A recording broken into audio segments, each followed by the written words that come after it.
faz com que Urias, o seu fiel soldado, seja enviado para a guerra e seja morto na frente. Queridos, Davi tinha Deus no coração, mas nesse momento ele não tinha o fruto do Espírito. Ele se esqueceu de Deus e agora ele estava cego. Por um momento ele caiu e caiu feio. José também era pecador igual Davi, mas a vitória que José teve foi porque ele estava com o Espírito no coração. E querido, falando um pouquinho sobre a física agora, sobre o mal. O mal, nossa natureza pecaminosa, é semelhante ao escuro. O escuro, ele também é semelhante ao frio. Sabemos que o frio, ele não existe. É simplesmente a ausência de calor. Sabemos também que o escuro, ele não existe. É simplesmente a ausência de luz. E também, meus queridos, o mal é simplesmente a ausência de Deus em nosso coração. Se tivermos Deus na mente e no coração, o fruto do Espírito aparece. Mas se não tivermos Deus na mente e no coração, a maldade prevalece. Conhecemos a história. Davi pecou, mas Davi voltou para Deus e se arrependeu verdadeiramente. Eu vou dizer algo para vocês. Não importa quão longe você foi, não importa quão sujo você se tornou, não importa qual tipo de pecado você cometeu, se você se arrepender verdadeiramente, tem salvação para você. Tem salvação para todos. Se houver arrependimento verdadeiro. A salvação foi nos concedida de graça, mas Jesus pagou muito caro. Pagou muito caro. Não foi fácil para Jesus morrer na cruz. Ele sofreu muito. E uma noite antes da crucifixação. Vocês entenderam? Perdão. Até para escrever eu estava enrolando. Jesus caminhava com os discípulos em direção ao jardim do Getsemane. Jesus caminhava animadamente, instruindo-os. Só que, em certo momento, Jesus fica extremamente mudo. Uma tristeza profunda cai sobre Jesus. Jesus agora começa a receber gotas do cálice da ira de Deus. Devia receber a culpa da humanidade. A culpa da humanidade caída. E o fardo agora é tão grande, tão pesado sobre as costas de Jesus, que Jesus disse: a minha alma está profundamente triste até a morte. E caminhando, os discípulos notam o comportamento estranho de Jesus. Só que eles não ousam perguntá-lo.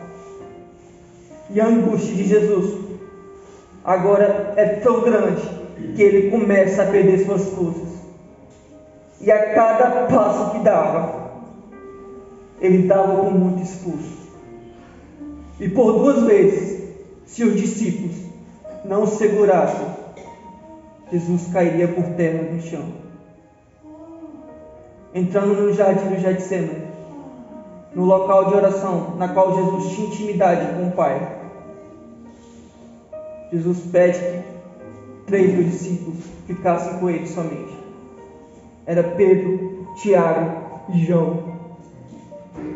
Pedro pede para os discípulos: ficai aqui, orai e vigiai, para que não caírem em tentação e caminhando com passos cambaleando.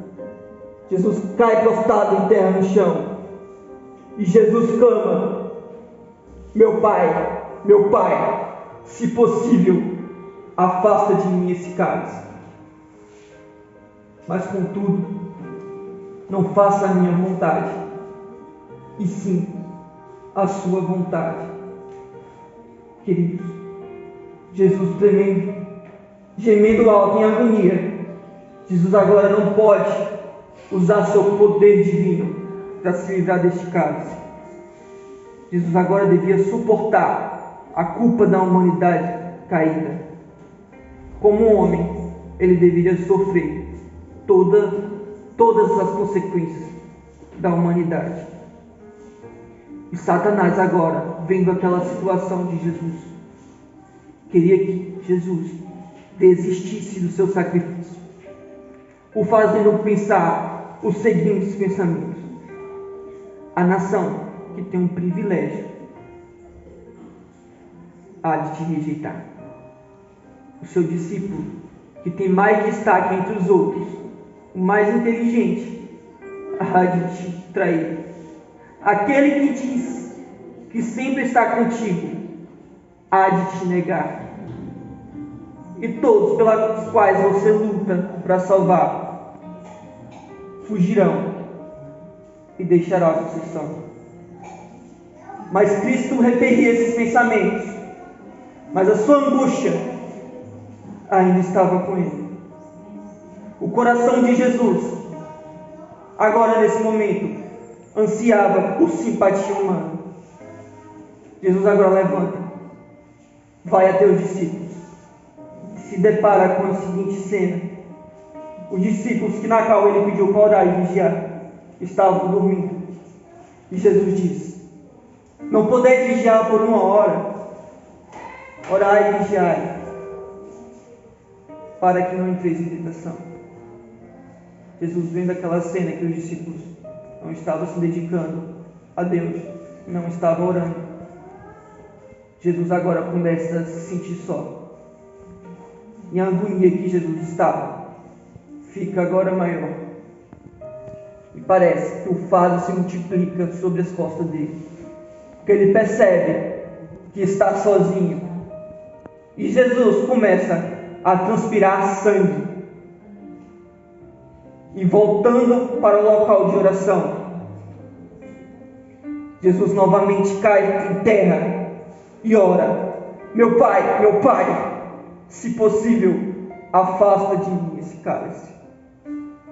Mas contudo, não faça a minha vontade, e sim a sua. Queridos, por 3 vezes Jesus proferiu essa oração. Por 3 vezes a humanidade de Jesus recusou o cálice. Jesus, se quisesse, ele enxugaria no seu rosto o seu suor de sangue e diria que receba a humanidade o castigo de Deus merecido. Ele poderia ali assumir seu corpo divino novamente que tinha com Deus. Em questão de segundos, Deus voltaria para o céu e sentaria ao lado de Deus, e culpa nenhuma ele teria. Mas Cristo não fez isso. Cristo imaginou essa cena e Cristo tremeu ver a humanidade sendo deixada, abandonada e pagar pelos seus erros. Cristo tremeu ver a morte da sua criação. Cristo pensou consigo mesmo: salvarei a humanidade a qualquer custo. Mas este custo era pesado demais. Cristo temia a separação do Pai. Ele estava com Deus desde a eternidade.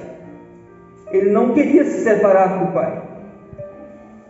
Agora estava na balança o destino da humanidade. beberá o Filho de Deus a ira do cálice. Beberá o Filho de Deus a culpa da humanidade. Os anjos do céu e os demônios assistiam essa cena de Jesus sofrendo ali no chão. Estavam ansiosos para saber qual seria a resposta que Deus daria a seu filho. Meu Pai, se possível, afasta de mim esse cálice, mas que não seja feita a minha vontade, e sim a sua. Queridos, quando tudo estava perdido, quando o destino da humanidade estava em jogo, uma luz se abre no céu e aparece um anjo poderoso. É o anjo Gabriel, o anjo que substituiu o lugar que Satanás perdeu. Esse anjo, ele não veio para livrar Jesus do cálice, e sim veio para fortalecê-lo a beber. E o anjo, vendo Jesus caído no chão, suando sangue, do quão pesado era o fardo, o anjo se abaixa, abraça Jesus, coloca ele no seio e diz: o seu sacrifício valerá a pena. Você verá o resultado da sua obra e ficará satisfeito. O anjo ergue a face do Senhor, apontando para o céu, e como uma visão do futuro, Jesus vê uma multidão de pessoas vestidas de branco. Aquele era o resultado que sua obra teria. E naquela cena, Jesus vê você, Jesus vê a mim. Os olhos de Jesus ali agora enchem de compaixão e amor. Jesus ali aceita beber o cálice da ira de Deus, aceita o banho de sangue. Jesus se levanta e vai até os discípulos. Sua agonia tinha passado. Jesus estava convicto do que iria fazer. Jesus diz aos discípulos: vocês ainda dormem e descansam? Levantai agora, chegou a hora em que o Filho de Deus será entregue para os pecadores. Ao proferir essas palavras, é possível se ouvir uma multidão de soldados e sumos sacerdotes, armados com espadas, como se fosse atrás de um animal feroz. Chegam até Jesus e Jesus pergunta a eles: a quem vocês procuram? E os sacerdotes respondem: a Jesus de Nazaré. Jesus responde: sou eu. E ao Jesus responder: sou eu, o anjo que estava com Jesus pousa entre Jesus e os soldados, e uma luz agora toma conta sobre a face de Jesus, e todos aqueles soldados ali caem sobre terra no chão, não aguentam a glória. Jesus naquele momento teve a oportunidade de se salvar, mas Jesus ficou ali. O anjo se retira e rapidamente os soldados se levantam. E Jesus pergunta novamente: a quem vocês procuram? E os soldados respondem: a Jesus de Nazaré. Jesus disse: sou eu. Leve a mim e deixe-os estes, apontando aos discípulos. Judas, o traidor, não esquecendo da sua função, chega até Jesus e o beija, dizendo: eu te saúdo, Rabi. Jesus, olhando no olho de Judas, diz as seguintes palavras: Judas, você me trai com um beijo. Aquelas palavras de Jesus eram as últimas palavras que Jesus daria a Judas para se arrepender. Mas Judas estava já entregue a Satanás. Judas estava com o coração duro e nada poderia se fazer. Após Judas ter beijado Jesus, rapidamente os soldados vão até Jesus e começam a amarrar seus braços. Pedro, indignado com a situação, ergue a espada e avança em cima do soldado, só que consegue cortar apenas a orelha do soldado. Jesus, inconformado com a imaturidade espiritual de Pedro, diz: Pedro, largue a sua espada. Se você fere com espada você será ferido. Ou não sabeis que se eu pedir ao Pai, uma legião de anjos viria ao meu refúgio? Jesus ali, mesmo com as cordas apertadas fortemente, Jesus rasga o seu poder divino, vai até o soldado e o cura. Os discípulos, olhando aquela situação, vendo que Jesus não faria nada para se salvar, se perguntavam: por que não se salva e salva a nós? E Pedro, aquele que diz que sempre estaria com Jesus, propõe a todos se salvarem, e todos fogem e deixam Jesus só. Querido, sabemos do julgamento de Jesus. Jesus foi condenado injustamente pelo povo. Jesus é castigado por chibatadas de chicote, que não era chicote comum. No chicote tinha ossos, no chicote tinha pedaços de metal, que ao atingir as costas de Jesus, rasgavam a carne e sangue começava a cair. Queridos, colocaram um saco sobre a cabeça de Jesus, começaram a espancá-lo, sabendo que ele fazia milagres. Perguntavam: diz agora, quem foi que te bateu?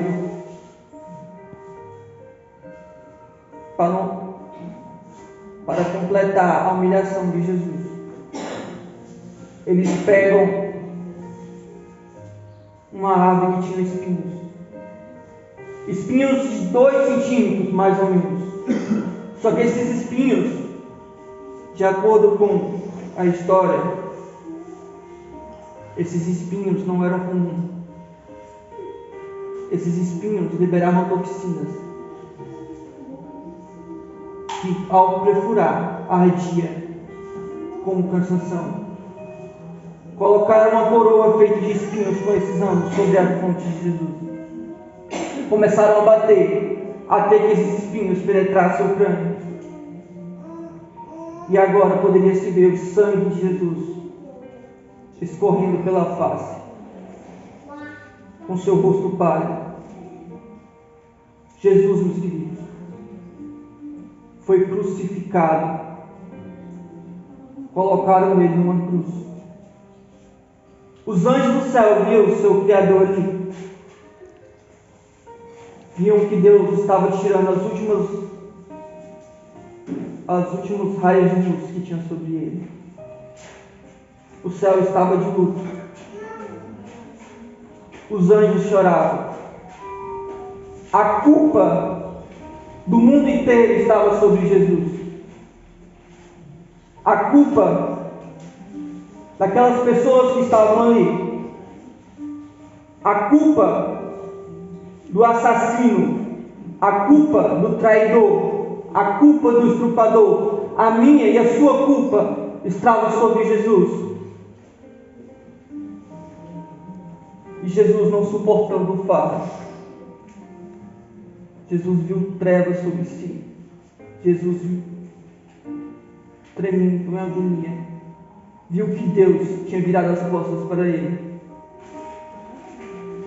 E Jesus grita agora, não suportando o fardo: meu Pai, por que me desamparaste? Podia se ver as últimas gotas de sangue de Cristo descendo sobre a cruz e caindo no chão. coração de Jesus, por falta de sangue, começou a falhar.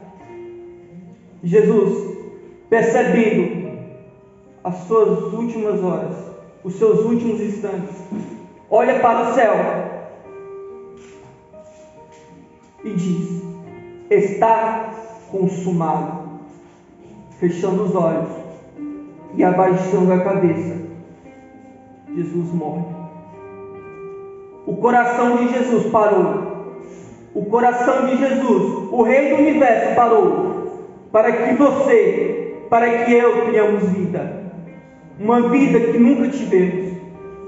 Uma vida que nunca imaginamos. De tão cheia de glória que é e que será. Cristo morreu por nós. Só basta o aceitar. Só basta crer no sangue do Salvador.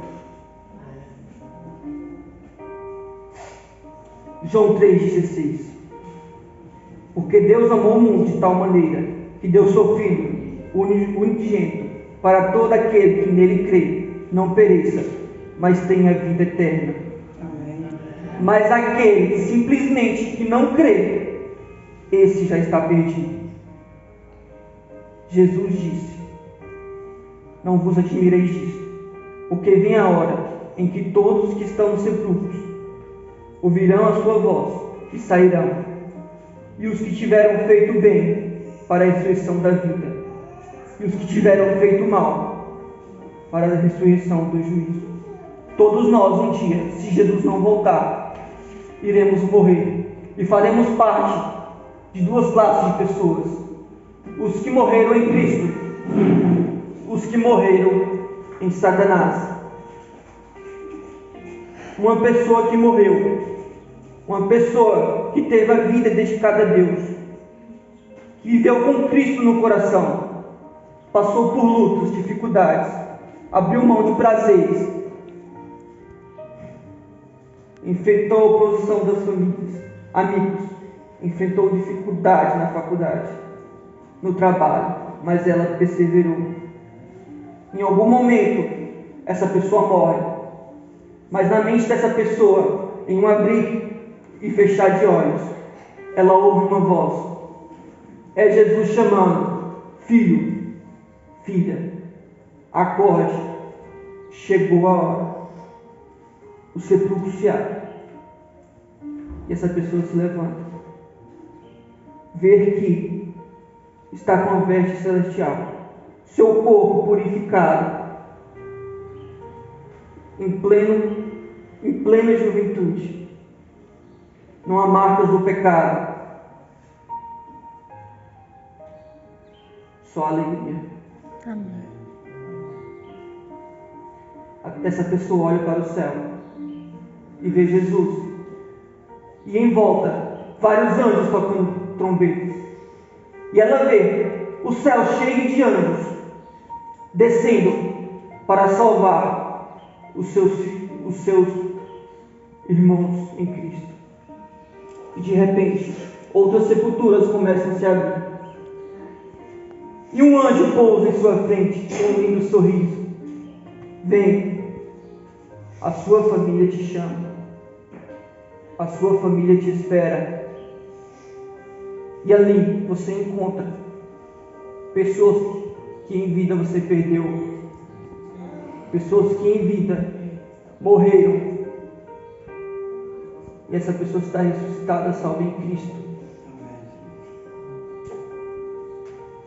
Todos nós em família seremos levados para o céu. E nos ares a gente pode se olhar para baixo e ver sepulturas que ainda não se abriram.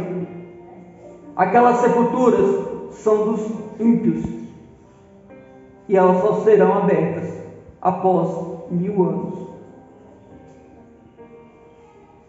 Naquela sepultura está uma pessoa que ouviu falar do Evangelho, ouviu falar do céu, ouviu falar de uma lei que libertava, que trazia felicidade, e devemos obedecer. Mas Talvez pode ser você. Você ignorou essas coisas. Decidiu seguir o seu caminho. Decidiu seguir as suas vontades. Decidiu seguir os prazeres dessa terra. Prazeres que são superficiais. Só que chega uma hora que você morre. E também você será ressuscitado. E também em abrir e fechar de olhos, você escuta o seu nome. Você ressuscita. Abre-se a sepultura. Você se levanta e vê que está com o mesmo corpo que você morreu.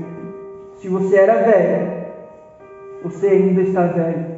Se você tinha marcas do pecado, você ainda está com o pecado no seu corpo. Você olha para o lado e você vê sepultura se abrindo. Você olha para o ambiente e vê que está tudo destruído. Todas as obras do homem estão sobre o chão. Se passaram 1000 anos. Pessoas ali são ressuscitadas.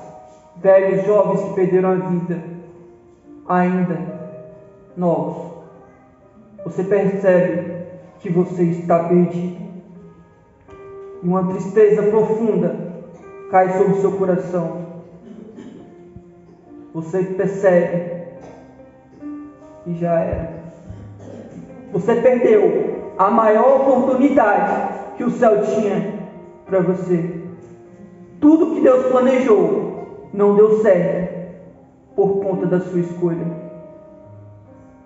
Agora já é tarde. Você olha para o céu e você vê uma luz dourada. E essa luz se aproximando em volta cheia de anjos, tocando trombetas.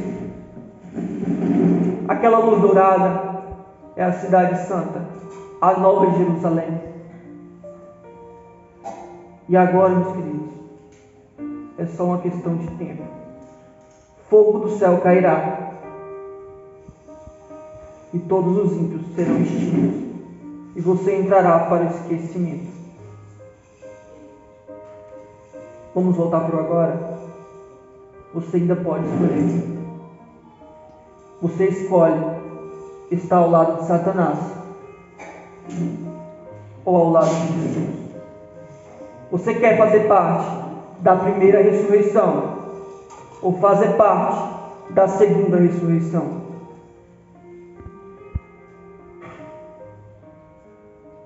Faça a sua escolha agora, antes que seja tarde. Se entregue para Deus. Fale com Ele agora. Oremos.